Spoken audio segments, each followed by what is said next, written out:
Hi friends, Rana मानसीज ब्लगले आपनालोक सकलोके स्वागतम जनाइछु। मैं मानसी আজি जितु टपिक मैं आपनालोकर माजले লৈ আহিछु हेया हल महिलाসকলে নিজৰ हाथ दुखনৰ যত্न কিদৰে ল'ব পাৰি।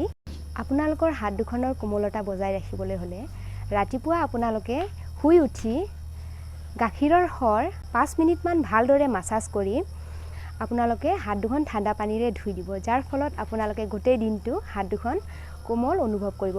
हाथ दुखনৰ মৃষণতা বজাই ৰাখিবলৈ সাবুনৰ পৰিৱৰ্তে দিনটোত এবাৰ হলেও হালধি আৰু বেচনৰ লেপ हाथ दुखনত লগাব পাৰে। যেহেতু এতিয়া গৰমৰ দিন পৰিছে, আপোনালোকে বাহিৰলৈ ওলাই গলে দীঘল হাতৰ কুৰ্তি পৰিধান কৰিব, তেতিয়া আপোনালোকৰ हाथ দুখনত ৰ'দে পুৰাৰ পৰা বাচিব। আৰু हाथ দুখনৰ সৌন্দৰ্য অটুট ৰাখিবলৈ আপোনালোকে নখবোৰ বেছি দীঘলকৈ নাৰাখিব, সদায় নখবোৰ চুটিকৈ কাটিব। বাসন বৰ্তন ধোৱাৰ সময়ত আপোনালোকে গ্লোভছ পৰিধান কৰিব, তেতিয়া हाथ দুখন আৰু বেছি সুৰক্ষিত হৈ থাকিব। আৰু অলিভ অইলেৰে আপোনালোকৰ নখবোৰ মালিচ কৰিব, তেতিয়া আপোনালোকৰ নখৰ উজ্জ্বলতা বৃদ্ধি পাব।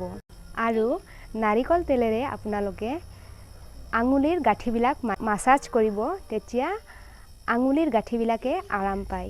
আপোনালোকৰ যদি নেইল পেন লগোৱাৰ অভ্যাস আছে, তেনেহলে কেতিয়াবা নেইল পেনবিলাক আঁতৰাই আপোনালোকে নখবিলাকক বায়ুৰ সংস্পৰ্শলৈ আহিব দিব।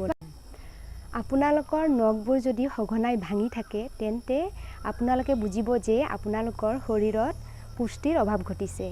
তাৰ বাবে আপোনালোকে প্ৰটিন আৰু ভিটামিনযুক্ত খাদ্য খোৱাত গুৰুত্ব দিব। ভিডিঅ'টো যদি চাই ভাল পালে লাইক, কমেন্ট আৰু শ্বেয়াৰ কৰিব, লগতে মোৰ চেনেলটো সাবস্ক্ৰাইব কৰিব। তেন্তে আজিলৈ আহিছো, নমস্কাৰ।